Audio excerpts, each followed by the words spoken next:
Ngiyalibingelela abathandekayo lonke sibendawonye kusukela siqala umnyaka lo lamhlanje semaphethelweni omnyaka kumpalakazi ngo24 kusiya ku30 sikhangela isifundo konke sekwenzwe kwaba kutsha. Mina ngikhuluma lani umfundisi uJim Lilo nginxusa abangane labo bahle baziveze. Salibonani zihlobo ngegama lika Jesu Kristu. Njabule enkulu ukugoqa umnyaka sindawonye moyengcele usinika izifundo zokusigoqa ubona sisindiseke okhulumayo umfundisi Miladube. Salibonani izihlobo ezithandekayo.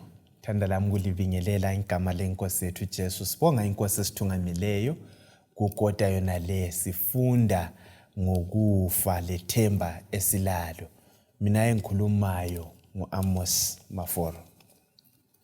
Salibonani izihlobo ezithandekayo ngegama lenkosi yethu Jesu. Siyalamukela kusifundo sanamhlanje, isifundo sokugcina kuyona le igoda lasekucineni komnyaka u2022. Okhulumayo nguSikhathele Ncube. Asicimezeni sikhulekeni. Baba wethu osezulwini, sithanda ukubonga ithuba osinika lona njalo ubana sifunde isifundo sakho. Esikucelayo ukuthi usiphathise sonke lababukeli labalaleli ezindaweni ezitshiyeneyo ubana sizwe khona kanye osilungisele khona alubane sigqiba nalo umnyaka. Konke lokhu sikhuleka silethemba egameni lomntwana kuJesu ehlazo bephakade. Amen. Amen. Siyabonga abathandekayo. Ngithemba ukubana kule ikota ke uNkulunkulu osibusisile kakhulu. Saqiniseka sawa lesiqiniselo njalo. Sakhuthazeka sakhuthaza labanye abantu njalo. Ikakhulu sikhangela lesi sifundo sale ikota ebesithethe impilo engunaphakade. Akula umuntu angafuni ukuphila, angithi kunjalo. Sonke siyafuna impilo. Kanti ke futhi besingakhangela ngalokho kodwa besikhangele udaba lokufa lethemba elizayo. Lamhlanje njalo kho ngichilo sikhangela lona lolo kanye ithemba elizayo. Lapho sithenjiswa ngomhlaba oswenzwe waba mutsha. Masikhangele umnyaka lo kusukela kuJanuary kuze kube lamuhla banengi abangane phakathi kwethu abangene phakathi kwezinsizi ezenhlobonhlobo okufelwa ukugulelwa ukulahlekelwa imisebenzi kuzo zonke izingosi zempilo. iBhayibheli liletha themba bani ikakhulu nxa sikhangele isihloko salamhlanje esithi sona konke sekwenzwe kwaba kutsha. Singakawuphendula umbuzo kuhle sesifundele endinyana yokufundwa ngekhanda ezakwelekelela indaba esihamba ngayo. USamuel 21 ivesi lika 5 verse 5. Lo owayehleze esihlalweni sobukhosi wathi ngiyenza izinto zonke zibe zintsha. Wabuya wathi kulobe lokho ngoba amazwi la aqotho njalo aliqiniso. Ngiyenza zonke izinto zibe njani? Zibe zintsha. Kutshoni khonokho? Ubuhle belizwi likaThixo ukuthi liqinisile ngoba ngelomuntu omdala kweli phansi. uNkulunkulu uthi ebhala ngoJohane wenza izinto zibe zintsha aphinda athi amazwi aqinisile aqotho. Right. Yikuthi umhlaba lo wonakala kungena isono. Umhlaba sonakele waba ingubo endala. Isithembiso lapha sesihloko sithi konke kwenziwe kwaba kutsha. Livesi yagcwala sithi ngizakwenza kube kutsha. Antsho siyakwazi ukuthi into enje iyathandakala. Umuntu angagqoka igqoko esitsha uyatshintsha ukuhamba. Into entsha uyiphatha ngegugu elithile. Lapha sithenjisa ukuthi uNkulunkulu uthena yebo lisemhlabeni owonakeleyo osugugile kodwa ngenxa yokuthi nguNkulunkulu okhuluma gcwalise ngizakwenza kube kutsha ngoba uNkulunkulu othembise gcwalise. Sisiyabonga nxa kuthiwa konke dadewethu lapha ngifuna ukukhangela ibalithi konke ukwenza ukuthi umuntu abekwazi ukuthi kutshoni kule ngxenye yengasala nxa kuthiwa konke kuzakwenziwa kube kutsha iba lithi konke lona leli ligoqelane Nxa esithi ngenza konke kube kutsha. Ngizwe kungiqumba kungithokozisa. Njengoba sitsho lapho umfundisi uDube ukuthi khona into entsha ithakazelwa nguye wonke umuntu. So ngade ngikhangela umhlaba esiphila kiwo. Siukhangela nje wona physically. Uzathola ukuthi awusekho ecebeleni kaNkulunkulu ayevele licebile. uNkulunkulu nxa yemdala umuntu wamfaka ensimini. Wayefaka ivegetation. Kwaba kuhle kwaba njeya. Kodwa uzathola ukuthi ayisekho ivegetation. Akusekho izilimo zonke zena lezi ezihlahla. Mhlawumbe lezi izinyamazana vele. Umhlaba sokugugutekile. uNkulunkulu uthi khona uzakwenza kube kutsha konke including umhlaba nalowo. Ngitsho lenhlalo yomuntu uNkulunkulu wayekhangelele ukuthi umuntu ahlale ngokuthokoza. Kodwa singawunanzelela ababukeli labalaleli. Abantu sesizondana, abantu sebexhokolana, sebebulalana. So ukhona imikhuhlane eminye elaphekiyo kunengi, kodwa ke izwi lithi khona bheka ngenza konke kwenjani kube kutsha. Ngezinye indlela kuzadlula konke khona lokho. Siyabonga ngemuzwe sithi wena kwezindawo abantu baqedwa ngamanzi. Khukhule ezimangalisayo. Kwezindawo kuchisa kuvuthe konke kuza kulungiswa. Ngitsho lezimilo zabantu. Angazi bani maforo befuna nxa sithi konke sokwenziwe kutsha kutsho kubana kulohlupho ngalokho kukhona lokho kudala kulohlupho kutsho ukuthi akuphelelanga kukhona okusilelayo kukhona okumele kulungisiswe uyazi nithathekiswe ivesi esibalileyo ikakhulu amazwi okucina uthi lo tshoyo amazwi la aqinisekile njalo athembekile ayisonganekwane uyazi sesike sathenjiswa izinto ezingasiqiniso sesike satshela izinto ezingathembakalanga kodwa lokho kuzakwenzakala ngempela kuzakwenziwa kube kutsha mlaleli mbukeli ngicela sibambelele kuJesu lo konke lokho besifunda ngakho ukuthintwa ngumlilo ugoda yona leyi izinhlungu izinsizi uzakuya akuqede akwenze kube kutsha kubuyele kusimo sakuqala kulokho ayijonge ukubana kube yikho akuyiqinise indaba okhuluma ngayo ngombhalo osinika lona lelo themba okhuluma ngalo incwadi kaTimothy wesibili ngo3 verse ka13 etshengisa lokho esikulindeleyo sonke second Peter 3 verse 13 kodwa mayelana lesithembiso sakhe silindele izulu elitsha lomhlaba omutsha ikhaya lokulunga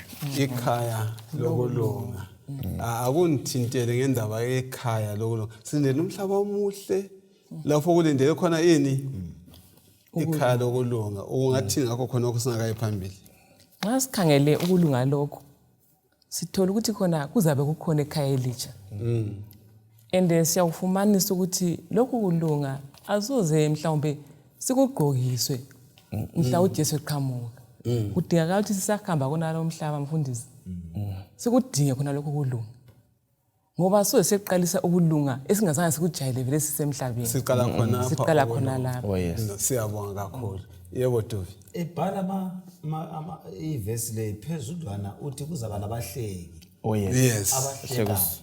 bakhulume kubi sithi kodwa ungazwa sokuthiwa kodwa lokho okungala kusela amandla uthi sizangena phakathi kwezinhlupho zonke kodwa ngesithembiso somhlaba omutsha ezwi lelitsha kuzagcwaliseka ngoba uThixo lapha uthembisile wathina kuza kwenzakala ukuthi awudala umhlaba omutsha abeseletha insindiso asithembisa balalela babukeli asifundeni ukuthembela izwi likamlimi nxa ethena kuzaba lento ezintsha onjengomhlaba lezulu okwethu okutsha ngasithatha njengegugu lathi asikholweni ukukhona kuKristu ukuthi uyigugu lomhlaba olandela omutsha likhona silibambelele yazi indaba ethintwa ngumfundisi uDube umhlaba esesiphila kiyo silabantu abanengi abasihleka usuku bethi kanti isithembiso lesi solokho sazalwayo labo okhokho batshela ukuthi koze kube nini abantu bayahleka kodwa iBhayibheli lalisitshelile ukuthi baza kuba khona abahlekayo so khonokho kulethani khonokho kuletha ngeBhayibheli ukuthi iBhayibheli iqinisekile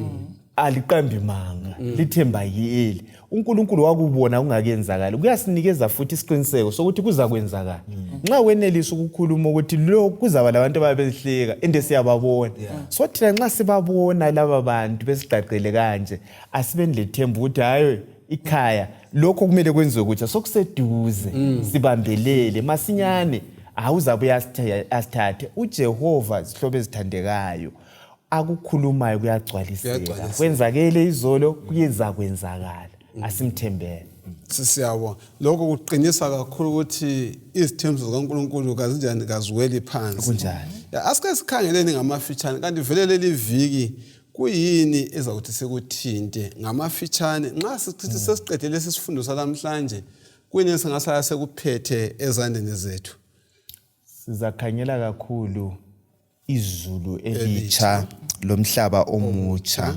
sikhangele ithempeli lisezulwini lokuba khona ubukhona bukaNkulunkulu lokuphethwa kuqedwa kokufa lokwesulwa kwezinyembezi lesiphetho sakhona uthe kugcineni kwakho konke vele uthando lukaNkulunkulu yilo lunqobayo siyabusayo ngenye indlela abathandekayo asihambeni sonke kulesi sifundo sikhangele bona nxa sisiya siphutsha sala uzwisisile ngomhlaba onjani omutsha sala uzwisisile ngokuhlanganisa kwethempeli njengalokho umaforo esechilo izinyembezi zizawuthi zasulwe bathandekayo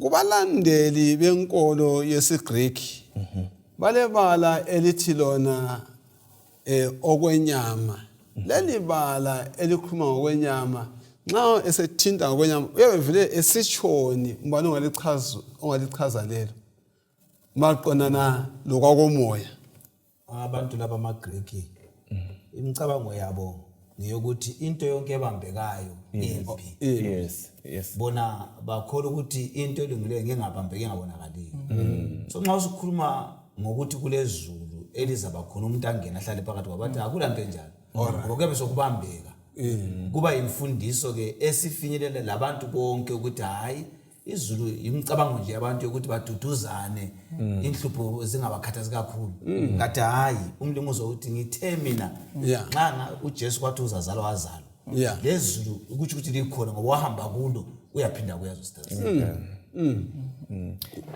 umcabango lo ugcwele kunkolo ezijiyeneyo not amaGreek kuphela kulabantu abakuphawulayo uzwe umuntu esithi kulo muntu wakomoya lo muntu wenyama bese kuvezwa ukuthi lokho kuyizinto kumbe ngikwenza ngisemoyeni lokho ngikwenza ngisenyameni bese kuthiwa kusemoyeni ngokungcwele ngokulungileyo okusenyameni ngokubi bese kudiliza umcabango wezulu elibambekayo esifuna ukuthi sikuchasise ukubana izulu likhona liyabambeka nxa kukhulunywa la ngezithelo ezezulwini azisozithelo ezingumfanekiso kumbe ezakomoya izithelo ezidlekayo esingathi ngesikhiwa eziliteral izulu nxa kukhulunywa ngegolide akufaniswa ligolide lona lele silibonayo so izulu likhona ayisonganekwana asomcabango asonto yenziwe kumbe esingakuthi ngokungopopayo esingazicabangela khona yinto ebambekayo ephilayo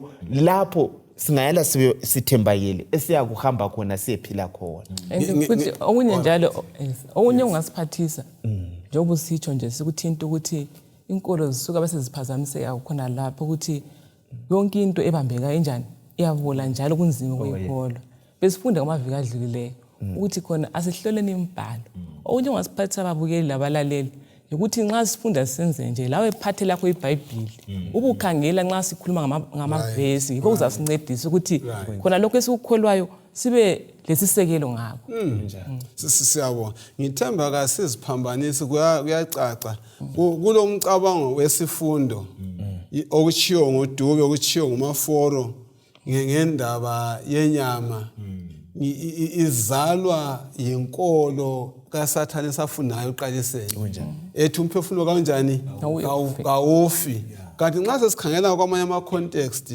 umbhalo ofananayo okwenyama kumele ukuthanda izinto zalapha emhlabeni yes okwakomoya kumele ingqondo yakho ikhala kanjani kwasezulwini. Siyabonga ngalokho bathandekayo. Akumfundele uPeter wesibili sike sayibala ngcono sithathe uSambulo ngo21 verse ka1 kusiya ku5. Peter wesibili simbalile ngcono nithathe lesingazange sanjani sayibala Sambulo 21 verse ka1 kusiya ku5. Ngabuya ngabona izulu elitsha lomhlaba omutsha ngoba izulu lakuqala lomhlaba wakuqala kwasekwedlule njalo ulwandle lwalungasekho. Ngabona idolobho elingcwele iJerusalema elitsha lisehlela phansi liphuma ezulwini kuNkulunkulu lilungisiwe njengomlobokwazi ececele umkakhe. Uzamfundela futhi lo Sambulo lo Isaya ngo65 verse ka17 kusiya ku25. 65 verse 17 usiya ku25. Uzabala nje izimbali. Khangelani ngizadala izulu elitsha lomhlaba omutsha. Izinto zakuqala azikukhunjulwa kumbe zifike engqondweni. Right, yana 66 verse 22. Verse 22 to 23. Ithi yona njengamazulu amatsha lomhlaba omutsha engikwenzayo kuzakuma kokuphela phambi kwami kutsho uJehova. Ngokunjalo ibizo lakho lenzalo yakho izakuma kokuphela. Nxa walalela amavesi la alokuhambelana thize njalo. O65:17 oSambulo 21 verse 1 kusiya ku5, o66:22 lo 23 lo 2 Peter 3 verse ka13. Kulasifundo bani esisithola kula amavesi? Alomqondo bani othanda ukuhambelana la amavesi nxa siwalalele? Ikakhulu sikhangela ngesithembiso esikhuluma ngaso namhlanje. Isithembiso lesi sigcwaliseka ngokuthi uThixo uthina ngomhlaba eselikuwo ngizabuya ngenze. Lo sukhona sugugile. Umhlaba. Lezulu elawa khona uSathane wahle waligugisa ngokuthi isono wasifaka phakathi. Kumele kuhlanjululwe. Sokuthi ngizakwenza ngesandla sami ngibe sendifaka phakathi. Isithembiso esiza ebantwini bakaThixo. Okunguwe mlaleli lami. Ukuthi uThixo uthena ngizakwenza. Abesegcwalisa asifundeni izithembiso zikaMntu ziyagcwaliseka. Yikho uficela ukuthi from 28 lapha uyathi ukuthi eyakuthembisayo konke uthi lingalalela kuhle lenze lapho liyakhona ngizalinika okokudla ngizaxotsha ukudla ngizalivikela. So indaba enkulu ikukholwa izithembiso zikaNkulunkulu ukubana akukhulumileyo uzakwenza. Asike sikwahlukanise kancane nxa ukhangela kuIsaya lesi sithembiso sithinta sisiyethinta ukuthi impilo yomuntu awusuzuchabalala sasemncane. Izaba njengempilo kanjani yesihlahla. Nxa sesiya phambili kuyini esikufumanayo uIsaya yena uthinta siphi isigaba kakhulu uyiqondise kubani lenkulumo yakhe? Basukuchasise sithi isiprofeti lesi sikaIsaya sasile ngcazelo embaqambile. Yes. So kwakukhulunywa ngoIsrayeli wakona lo mhlaba nxa babeyalandela balalele uNkulunkulu. Yikho kukhulunywa lokuthi usane kumbe umuntu yabe samutsha yabe leminyaka eyinkulungwa elikhulu. So ayekufithizela kakhulu yikuthi nxa liyangilalela wakubuyela usakhumbula umhlaba usanda kusungula abantu babephila khona ama 900 years. Wayesithi liza kuphila libe njalo lezivini zenu zithele. Kodwa eyinye incazelo yakhona kumbe ukuchaza wakhona ukhuluma imbaxa ukhuluma ngomhlaba ozayo. Abeseve ngoba kumhlaba ozayo iminyaka ayibani. Ikhulu vele asingeza khuluma ngakho. So simele sikuzwisise. Okunye kwakhona ukuqathekileyo yikuthi sizwisise ukuthi singaye ezulwini siyakuhlala iminyaka eyinkulungwane kuphela. Bese siphenduka kuona lo mhlaba. Yikho uzakuzwa ulimo olusetshenziswayo kumbe amazwi asetshenziswayo akhuluma ngokuthi liza kulima lakhe ngoba siza kubuya kuona lo mhlaba sakhe kulinywe. Kundethela umcabango ukuthi hayi amavila asoka abahlala kuona lo mhlaba ngoba kuzabe kusetshenzwe impilo iqhubeke. Ngathi kwengakutsho kulokho. Ukhona lokwengeza kulokho. Nxa sesiyakhangela ke uPeter wesibili ngo3 sihlanganisa lo Sambulo so kuthinta iphi ingxenye I think sekuchilo singengeza nje kodwa silokho esikhona apha emhlabeni omutsha Yeah. awuthintayo maforo ukuthi sizakwakha yeah sibe sihlale ezindlini esinjani esizakhileyo njalo siza kuhlanyela izivini sidle izithelo zazo awuthintayo kuyangithathekisa nxa ngikhangela umhlaba esiphila kiyo abantu abaningi abasakufuna ukusebenza ngitsho labantwana esibazeleyo mfundisi uzathola ukuthi ukusebenza abasakufuni ikanti ke ezolini sikhangela ukuthi khona siza kusebenza umfundisi omntwana mbomtshele ngokulima sebongani umsebenzi onjani ophansi ikanti ke uNkulunkulu nxa wayemfaka uAdam loEva ensimini yase-Eden wabalayo ukuthi khona kabalimi bathelezele banakekele ngitsho lani lezifuyo lendalo yonke ngakho ke ngiyakhuthaza ukuthi khona asisebenze nini sisebenze ngezandla sifundisele abantwana ukuthi basebenze uze lama generation azayo babekwazi ukuthi abantu kumele basebenze ukuze badle siyabonga umcabango oqhakathekileyo ukuthi uIsrael nxa wayezalalela kwakumele ukuthi asebenze babe ngamavila futhi babeza kudla ini izithelo zomsebenzi wabo bazakwakha izindlu benjani bahlale kuzo kulabantu kumbe abalobi abangelalo ithemba babona impilo yomuntu ikuntula nje impilo engela njongo kulengozi bani okuphila ungela njongo njalo lo mcabango wempilo engela njongo singawuqondisa njani imagine umuntu ophonga ukuthi sengizele ngiyakhona kawula njongo ukuthi uphilelani kawuzazi bana uphilelani kulengozi bani emntwini onjalo ikakhulu sikhangele umhlaba ozayo kulengozi enkulu sihlobo zami balalela babukeli ukuthi umuntu ube semhlabeni ube isihlahla kodwa unikwa ingqondo yokucabanga wanikwa lesikhathi sokuthi usiphile ube lo mlando ingozi ekhona ukuthi umhlaba nxa usugoqwa uyabungazazi ukuthi uzabanga impilo kayisiyo impilo engala esuke khona isiya khona sadalwa nguThixo sikufundile lokho singabuyela ukuthi nisadalwa nguNkulunkulu kuzenza ube le nje ukuthi wangidala ukuthi ngenzeni abe sethungameli bakuthi ukuthi ube umuntu oyinceku ophila ethunganyelwa lizulu esebenza ukuthi aphile hathi ukucela kodwa ukusebenzisa izandla so ingozi ekhona yikuba ngumuntu ozaphila kabuhlungu ufuna usutshontsha ngoba iminyaka ibe miningi awunanto yenzayo awulanjongo sucina utshontsha kodwa ngoba le njongo uzaphila ule ntokozo ngoThixo udalile ekuthungamela ukuthi ungenzani empilweni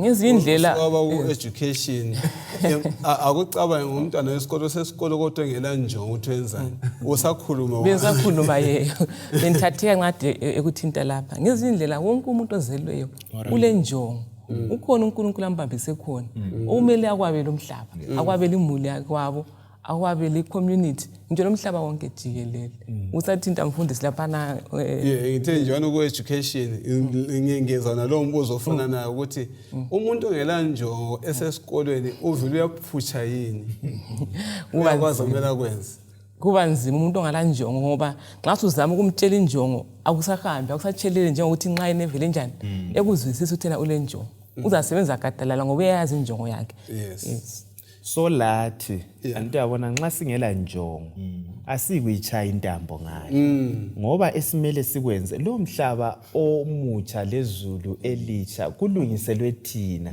sizindlalifa zalokho so injongo yethu nxa ingekho lapho kuza phunyuka lokho sikuswele so izihlobo zami ake nisisebenze siphile njengabantu abalenjongo sebekwazi ukuthi akuyikuphelela la ngoba ingozi yakhona ukuthi umuntu uyaphila umathanda ethi ngiyazinathela nomzimba lo awuchaphaza akhohlwe kubana hayi ukhona okufuze simphilele siphile ngokwentando yakhe ngoba kulosuku lokwahlulela esike saluthinta emavikini adlulileyo lo sokungumvuzo wakho akungifundele uSamuel ngo7 verse ka15 noSamuel 21 verse ka22 verse 15 yes sikhuthaza ukuthi abantu abaphile belenjongo belegoli ngesilungu umgomo ukuthi kule khaya elitsha lomhlaba onjani omutsha kuzasincedisa bona siphile njani kathesi awufundeleke lewa mavesi uSamuel 7 verse 15 no21 verse 22 ngakho-ke baphambi kwesihlalo sobukhosi sikaNkulunkulu bemkhonza emini lebusuku ethempelini lakhe njalo yena ohlezi esihlalweni sobukhosi uzakwendlala ithente lakhe ngaphezu kwabo. Bamba khonapho uthe bamkhonza uNkulunkulu bengaphi? Besethempelini lakhe. Alright. Akusibaleke elandelayo. Verse 3. Uza 21 verse 22. Yes. Sorry. Kanyibonanga ithempeli edolobheni ngoba inkosi uNkulunkulu usomandla lewundlu balithempeli labo. Bamba khonapho. Eyokuqala bakhonza uNkulunkulu bengaphi? Besethempelini. Esibili kangibonanga ini? Ithempeli. Umcabango kulemicabango ehlukeneyo edinga ubana ibangolwe la. Maqondana le thempeli kaNkulunkulu. Abanye bathi izulu uqobo lwalo izulu. Uyabona yilo ithempeli kaNkulunkulu. Kepha abanye bathi ezulwini akula thempeli ikupho kuyikho. Indaba yethempeli yathathekisa baba isebenzise ibala elithi temple kumbe sanctuary indaba yokuphephela. So indawo okuthiwa yithempeli kumbe isanctuary kulapho okuloNkulunkulu. Kusukela umhlaba usungulwa kumbe kusiba lezidalwa. Injongo yezidalwa ukuthi zikhonze uNkulunkulu. Kule ndawo lapho ezibuya zibuthane zikhonze uNkulunkulu. Kwase kusiba khona ukungena kwesono, kusiba lesono. Injongo yethempeli yaguquka kancane yaba yindawo lapho okwakusetshenzwa khona indaba yokuhlenga umuntu, yokusindisa umuntu. So isono njengoba sifunda ngaso ukuthi sokwenziwa kutsha konke siyasiphela kumbe sesulwe. Nxa sesingasekho isono indaba yokusindiswa iyama. Kodwa kuyaqhutshekwa kusenziwe njani bakithi? Kukhonzwa. Ngilethele umzekeliso liyakhumbula bafundi beBhayibheli ukubana ngolunye usuku ithempeli iveyili lethempeli ladabuka. Okwakuveza ukuthi isiyindawo ejwayelekileyo ayisazili nxa selidabukile. So akusayilo thempeli. Okwenza ithempeli kuthiwe lithempeli yibukhona bukaNkulunkulu. So nxa sesiya lapha kuSambulo 21 verse 22 lapho ekhona yena uNkulunkulu kulithempeli ngoba uzafumana kuthiwa uza kwehla abuye lapha emhlabeni. Lapho akhona yikho okulithempeli. So simele sizwisise ukuthi okungcwelisayo yikuyini ayisomiduli yibukhona bukaNkulunkulu. uNkulunkulu uza kuhlala ekhonzwa. Lokho indawo yokukhonza yikuma lapho akhona ngoba sidalelwe khona lokho. Actually nxa usayigqisa ivesi yana embonini khonokho kutsho iyakutsho akuyiphinde njalo. Kangibonanga ithempeli edolobheni ngoba inkosi uNkulunkulu usomandla lewundlu balithempeli lalo.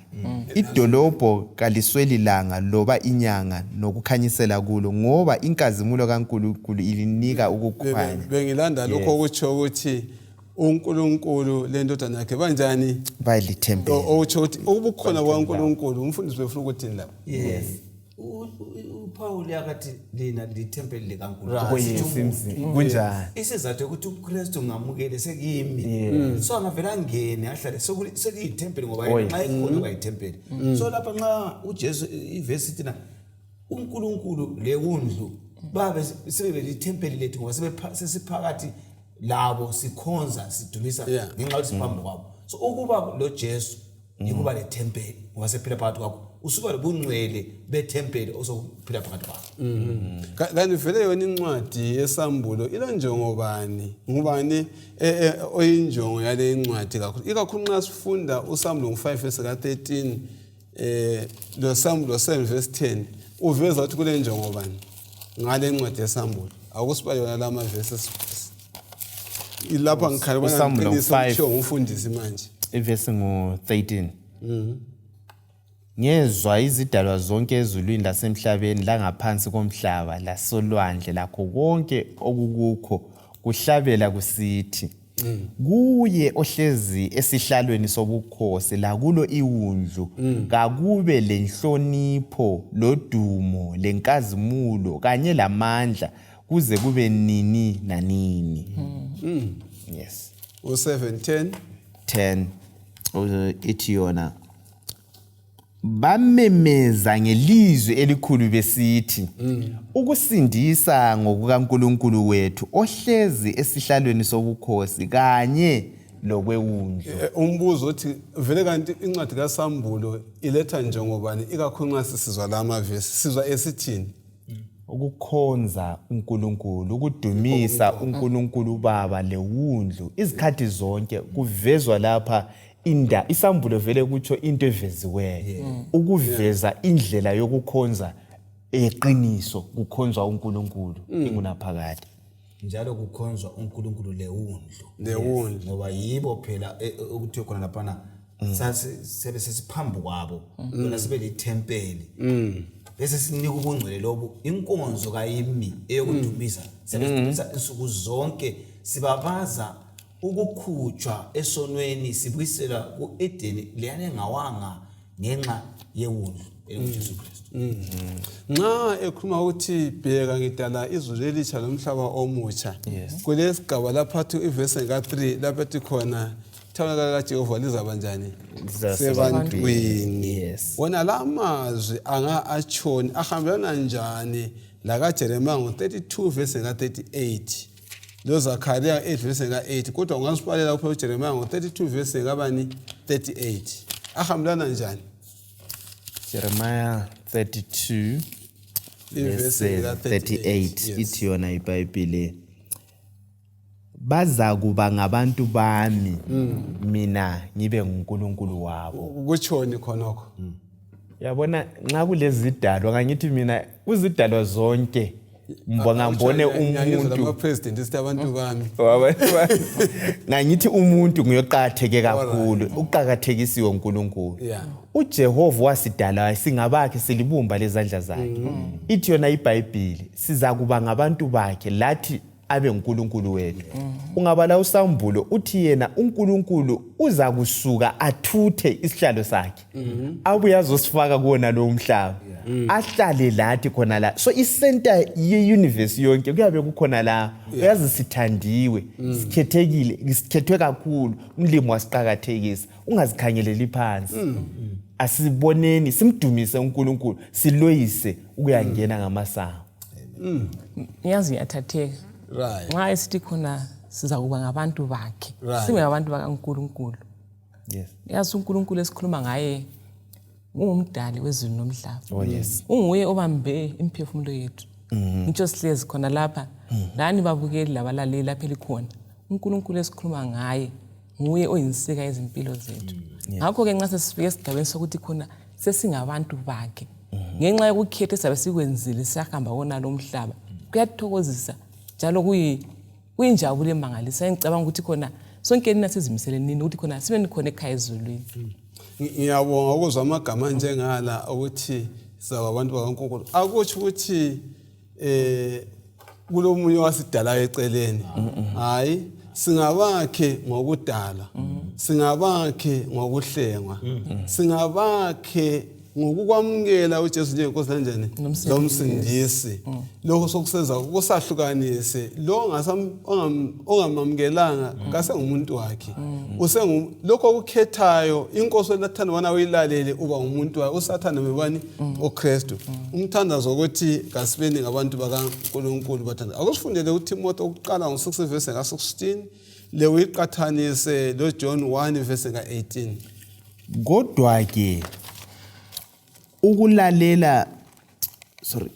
ke ukulalela uNkulunkulu ngokusuthiseka kuyinzuzo enkulu. U1 Timothy 6 verse 16. 16. Yes. Bembalo 6. Onguye kuphela ongafiyo lohlala ekukhanyeni okungafinyelelekiyo. Okungekho owake wambona loba ongambona. Udumo lamandla akube kuye kuze kube laphakade. Osungifundele lo John 1 verse ka18. Ngakho osewake wambona uNkulunkulu. Kodwa uNkulunkulu onguye yedwa oseceleni kukayise usemenze waziwa. Singakhohlwa abathandekayo bana sikhuluma ukuthi uJehova sesidayile umhlaba onjani omutsha isithembiso sokuyahlala kunye la uthe bazaba ngabantu bami lami ngibani uNkulunkulu anikho esiphethe ngakho kanti nxa sengikhala livesi le ethi yena uNkulunkulu uhlala endaweni ekhazimulayo ongeke wafinyelela omunye umuntu kukambe ngako kutshoni kuthi ukuthi la nxa sesihlala la ezulwini othwa kabonwa sahlala esingamboni uNkulunkulu lapha bakukhulunywa ngesikhathi umhlaba usuwile umuntu ephakathi kwesono ngeke ambone uNkulunkulu Oh yes. yikho la kuMosi kodwa khona angeke umbone ngizadlula nje ubona isithunzi sami okay so yikho thina akula muntu ongambona aphile ngoba isono esiphakathi kwethu senza sife nxa sibona uNkulunkulu ngenkazimulo yakhe alright kodwa sile sithembiso esihle lapha kuJohane oqala 3 verse 2 lo 3 ethina siza kumbona ngathi amehlo Oh yes. abethi kuMateyu 5 verse 8 Oh yes. abusisiwe abantu izwe ezimhlophe baza kumbona so indaba isekwamukela uJesu njengomsindisi bese ngiphila ngendlela yakhe ngiza kuyambona ngoba siyabe sesihlezi laye phambi kwakhe angithi upresident obusayo kusemelika kuliphilizwe ukuthi uyefika kuye kulobudlelwano Kumele ube nobudlelwano. awungeke uphonge ukuthutsha nje base ukuqedile endleleni uyanga so uJesu abaqedelane naye bamamukela igazi lakhe lakhe esisono imidlela ivulekile kuyafika kuye esigodlweni ngoba bayazana balobudlelwano Yes. uzangikhumbuza amazwi ngibani ngufani Crosby ngithi ositobela izingoma wayesiphofu intombazana waba isiphofu ekusole kwencaneni bakhe uthi awukambuza umbuzo ukuthi kanti wena nxa ungakhuleka bona uNkulunkulu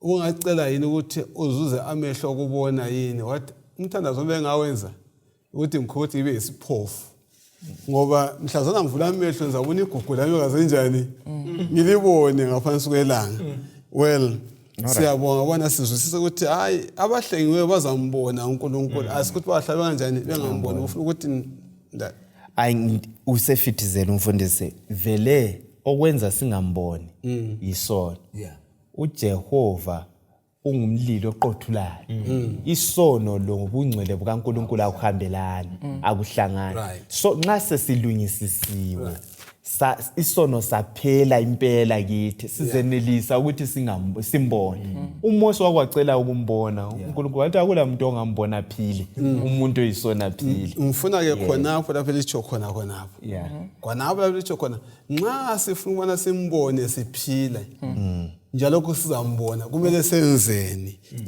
usufulela uFirst Peter 1 verse 22 kumele senzeni asiba ngoleni ngale ndawo ukuze simbone kumele senzeni simele bona senzeni kathesi lokho ngithathekiswa indaba yokumbona uNkulunkulu yes lewazi ukuthi kususela sisengabantwana sibancane ibizo lithi uNkulunkulu ngicabanga ukuthi khona sonke nini beba kuyimistry nxa siqasa ukuza uthakulo uNkulunkulu nguyonjani osikhangeleyo nguyosigcinileyo siphiliswa nguye so ngizwe ngijabule ukumangalisa ukuthi khona sizafika isikhathi lapho esinjani esiza kumbona khona then umfundisi sabe sebuza umbuzo ukuthi khona ngaba njani labo kuMateyu 5 verse 8 sithola ukuthi khona kuthiwa labo kuthiwa khona babusisiwe abalenhliziyo ezihlambulukileyo ngoba baza kumbona uNkulunkulu ngase ngizibuza ukuthi inhliziyo ehlambulukileyo ngenjani eyiyenelisa ukuthi khona umuntu anjani ambone uNkulunkulu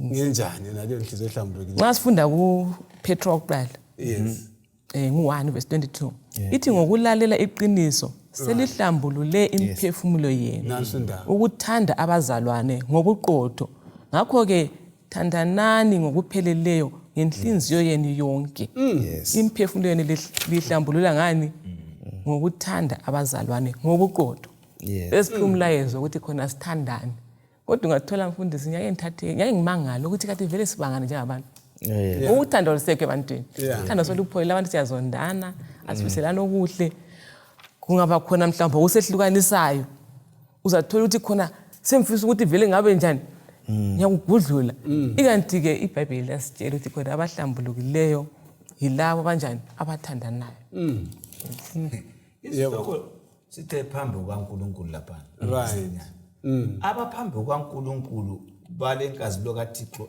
ephezulu kwabo bazaphila njengoNkulunkulu ngabasendaweni yobungcwele ngeke umzonto umakhelwane umi phambi kaNkulunkulu balale labo bukeli uhamba uphambi kukababa ukhuluma uphambi kukababa ngicabanga phambi nxa ngiphambi kaMlimi ngicabanga emibi angeke ngiyivumele ngoba uThixo kayivumeli ungumlilo so uNkulunkulu ngaba phambi kwami insuku zonke lenhliziyo ezabamhlophe ngizakumbona. So nxa sitshisela bona siyebona ubuso kaNkulunkulu yesikhathi manje kumele sizihlambulule yesikhathi manje kumele sicela amandla kaNkulunkulu kubana asebenze kithi asiguqule singabi ngamaKristu ngebizo kuphela kodwa sibe ngamaKristu la ngezezo usetshilo lapha dade ukuthi ngitsho lokuthanda abanye abantu phela vile umthetho kaNkulunkulu ugoqwe ngezigaba ezingaki ezingu-2 uthanda ubani kuqala uNkulunkulu wakho ngani wonke ingqondo yakho yonke lakho wonke la umphefumulo wakho usuthanda abani futhi yes kuyaqinisa leyo ndaba leyo akusifundele uSamulo ngo-21 ivesi ka4 singakhohlwa abathandekayo bana sikhangela umhlaba onjani omutsha yonke into isisusiwe into esikhathaza abantu kakhulu yikufelwa yikulila ziningi into ezihlukuza abantu kakhulu sikhuluma sinje so amakhaya amaningi kuphephezela iflegi elibomvu elezimfa kanti sifumana sithembiso bani kuSamulo 21 verse ka4 uza zesula zonke izinyembezi emehlweni abo akusayi kuba khona futhi ukufa loba ukulila loba ukukhala loba ubuhlungu ngoba umumo omdala wezinto usudlule. Lizananze bona bathandekayo kule mfundiso ebesixikaxikana layo kusukela siqala leli kota ekhuluma ngomphefumulo ongabhubhiyo okuhlupheka okungapheliyo igehena elingacimiyo kuphikisana njani lamazwi akhuluma ngomhlaba omutsha lezulu elinjani elisha nxa kule gehena elingacimiyo kodwa kuza kube lomhlaba omutsha kuhambelana kakhulu yes lapha ngumvuzo wakhona. Alright. uJehova uthi yena uselungisisa izinto usedala kakutsha sesikuthintile usesesula izinyembezi kanti uza kuzesula njani umuntu owafayo 4000 years emuva ngale yena esesezulwini esekujabulela ngoba iBhayibheli esikufundileyo kukota leyo ukuthi abafileyo kabazilutho balele balindele usuku lovuko lapho kuyavuka khona abenze okuhle lalabo abenze okubi abanye bevukela ukuphila okunaphakade abanye bevukela ukulahlwa okunaphakade so ungahlanganisa lali verse lapho kulo mvuzo khona ukuthi sesesula aqedelane lakho abe sesithi akusayi kuba khona ukufa futhi lezi inhlungu futhi uhla aqedelane lakho sokusuka lengqondo khonapho ke nxa uthawe soba khona ukufa futhi uphinde ukhulume ngegehena elingacimiyo manje ungayiphendula ithina le ndaba hayi ke so iBhayibheli lapho liletha umfanekiso uchiyane lalokho esikukholwa ngoba lona lithi hayi mina ngiza kwesula inyembezi akula kufa uzaba khona yebo besiphakathi kokufa yebo belilila kodwa nxa siye emhlabeni omutsha ukufa kuzaba imbali inyembezi azitholakali khona kasithatheni balalele babukele uNkulunkulu elizwini lakhe ngoba uthi uqinisile kasono so kasaza akhulume into engayenzi so iBhayibheli ke liletha umfanekiso omuhle ukuthi indaba yomhlaba esihluzileyo izaba imbali nje siphinde futhi singene kuyo kuzadlula uYesaya 25 verse ka8 lo Samuel 7 verse ka17 ungasibalela verse 8 yeah uza kuginya kokuphela ukufa uJehova wobukhosi uza kwesula izinyembezi ebusweni babantu bonke uzasusa ihlazo labantu bakhe emhlabeni wonke uJehova usekhulumile hayi bamba khonapho usavula usambulo ithini iBhayibheli lapha lithi uzayenza njani uzaginya wenzani okufa right uthina ngani uchaya isiginethi yabadala uthi uJehova ukhulumile ukukhulumanga akukhulumanga umzali esimaziyo kumbe umfundi. kukhuluma uJehova ukuthi ngithemba ngizaginya into ehluphe kakhulu yikufa iyezaginya ukugcina. uPaul kuTimothy uKorinte wokuqala ngo15:26 azathi isitha sokugcina uJehova uzichitha kwini yikufa. U17 lana uthini? Ngoba iwundlu elingaphakathi kwesihlalo sobukhosi liza kuba ngumelusi wabo. Lizabaholela emithonjeni yamanzi okuphila. uNkulunkulu uzazesula zonke izinyembezi emehlweni abo. Bathandeka kambe akasiduduzini alithanduduzo bani la amazwi lethemba bani kuluntu lonke wana la amazwi. Yes. Yabona kukho konke esingena kikho mandlo. Ukufelwa, ukuchiwa ngabangane, ukulahlwa, ukudelwa, badelwe nabazali, abantu ade sibathembile. Lamazwi la asinikeza induduzo, asinikeze ithemba.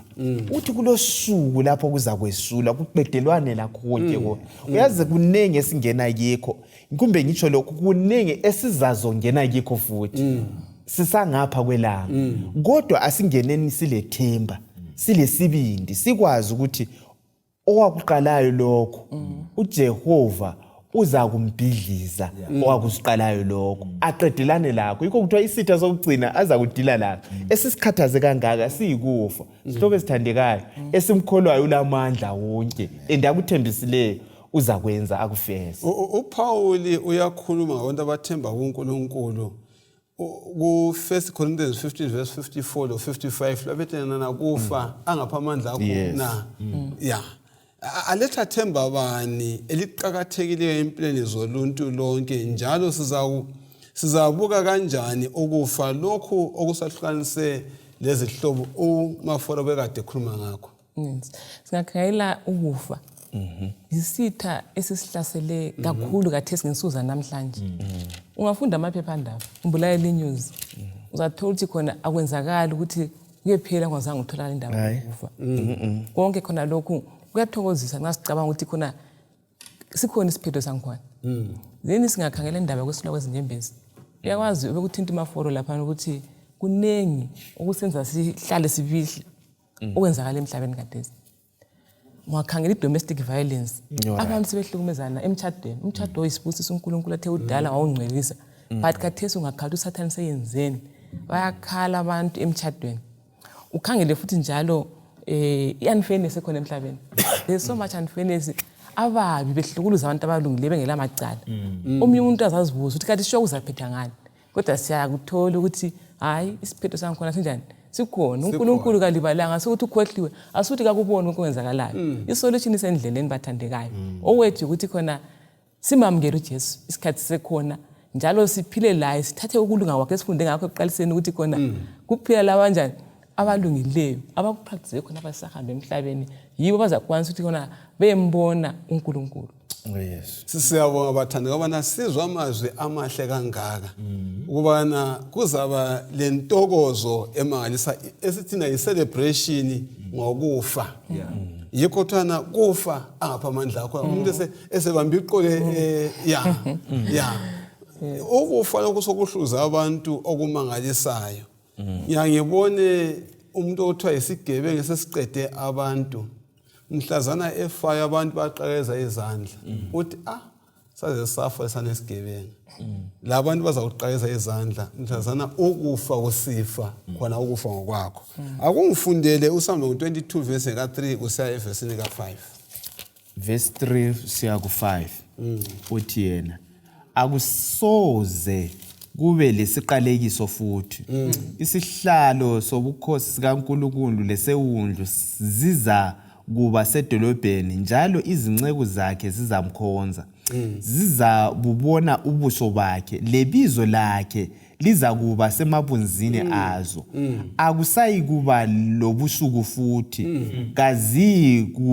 kazi kukuswela ukukhanya kwesibani loba okwelanga ngoba inkosi uNkulunkulu izazikhanyisela njalo zizabusa kuze kube nini nani. Nanso esinye isithembiso sesifumana kuSamuel 22 verse ka3 kusiya ku5. asike sihlaziye nale verse kancane sisekufika endaweni yegama elilotshwe emabunzini. Asike sihlaziye sizwe ukuthi ithini. Sibona isithembiso esihle njalo laphana bathandekayo ukubana ibizo lakhe uNkulunkulu onguye othi uza kusezijembezi lizabhalwa emabunzini abantu abakhe abamesabele bamkhonza. Ibizo limele isimilo. All right. Siyayisihlawula ingoma kwibandlela ukuthi sinebizo lika Jesu. All right. Lithandeka kimi lithenje umhlaba wonke. Yes. Nxa kukhulunywa ngebizo kuthi ukuthi ngabantu abaphendukileyo bamawizwe umsindisi abantu laba baphila ngendlela icharacter isimilo sabo sesinguJesu obusayo. So sebele bizo lika Kristu. Yikho lo Jacobe waguqula ibizo ukuthi kusuka ubutsotsi anike umnqobo Israel. Yes. So thina esisuke emhlabeni singamwela uJesu kuyaguqulwa amabizo ethu okona siwabizwa ngawo. Phela umuntu lebizo lakho uzathandisela asobizwa lakhe ibizo lobubi. So kumele asuse amabizo lo bese sinika ibizo likaNkulunkulu okulunga sezikulunga. So nxa kuthi abazabhalwa kuthi ukwamukela uKristu usolotshiwe ngoba impilo yakho isiveza impumela yokulunga okunguKristu phakathi kwakho umuntu. Uyazi uyanithathekisa lami ojayele ukuzwa ngabanye ukuthi ayabangithathekisa lami senithathekiswa lapha. Ukuthi ibizo limele isimilo. Kathi sabaye singosihluphekile. Asoze yiba libizo likasihluphekile sesezulwini. Inyanika igama elinjani? Ngililelo losuku bathandekayo. Lapho ezakuzwa khona ukuthi namhlanje elami igama elitsha ngubani kanti lika Kristu elitsha kanjani ngizakuthi ngibe lalo. Okunye kunithatha singamavesi lana ukuthi izithuko kumbe izinhlupho asozinjani zibe khona futhi. Umuntu esengene esonweni kuyini okwenziwa uNkulunkulu ukuze abuyisane lo muntu. Kuyini akwenza uNkulunkulu ukuze abuyisane lo muntu okwenza siyezuza lelo gama elinjani elitsha. uNkulunkulu kusukela ekudatshulweni komhlaba Yeah. nguye obe umsunguli wokubuyisana lo muntu. Right. uLucifer esonile uNkulunkulu wayengambhidliza akazange enze njalo. Actually waqala ukumncenga la efuna aphenduke. Ngigijime kuye kuAdam lo Eva bethi sebonile ebatshela ukuthi mzwana liyakudla liyakufa. Kodwa wahle waba lecebo ukuthi loba sebedlile ngiphume lendlela yokuthi ngibasindise ngayo. Ungabala uSambulo 13 verse 8 uthi leli undle lahlatshwa ekudatshulweni komhlaba ukuthi kube lokubuyisana. Ngibona uNkulunkulu olothando esincenga ukuze sibe lebizo lakhe. Utshilo umfundisi uDube ukuba na ibizo limele isimilo. Yikho lifakwa ebunzini ayisomfihlo. Limele ingqondo ubalwe umuntu wonke kuthiwe la ile ngqondo kube sengqondweni yomuntu ukuthi isimilo lesi icharacter leyi ngekaNkulunkulu thina sidalwe antuthe sungula uthi asenze umuntu ngomfanekiso wethu asifuze. Kodwa kusuka lapha asafuzanga uNkulunkulu. So lapha kuba lokubuyiswana sokubuyiselwa futhi okonakalayo. Yikho sasithi thina istatement lesi kusuka kuEden sisiya ngapi eEden sibuyela khona phana. Yes. Isimilo sona lesi sikhuluma emaforo. Singananzela ukuthi impi yaqala ezulwini. uSathane ufana nayo sathola ukuthi ulokho esilo ulokho esilwisa sona lesi similo. So ngakho kuyadingakala babukeli labalaleli ukuthi alibane sesimamukele uJesu. Sibe abantu abahlala besemthandazo. Sibe abantu abadla ilizwi lakhe ukuze sithole ukunqandwa ngoba singayekela isitha siyabhonga. Njalo siyananzelela ukuthi isikhathi sinjani sifitshane. So ke uzathola ukuthi khona phakathi kohambo lwamaKristu phakathi kohambo lokukholwa asikuthi khona impilo sizatshelela kuphela ngenxa yokuthi sisempini. Uzathola ukuthi uzagulelwa uzafelwa konke khona lokhu ungakudangalisi. Okuqathekileyo ukuthi khona thatha isimilo sikaJesu ngoba la uJesu ofana sithola ukuthi khona wadlula phakathi kokuhlupheka kodwa kaza kanjani athi give up waqhubekela lokho ekhangele ngathi khangele phambili. Bona laba bazakuthi babe lamagama ebuzweni kaNkulunkulu sibonelo bani ngokukholwa kwaAbraham na Romans 4 verse 2 to 3.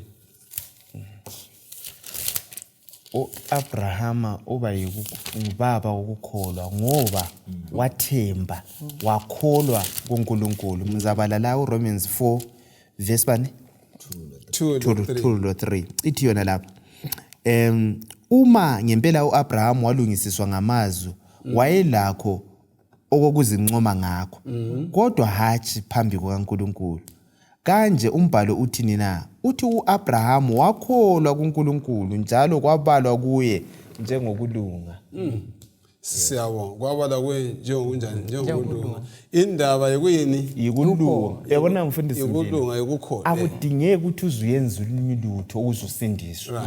Usindiso yisipho esisinikezwa mahala.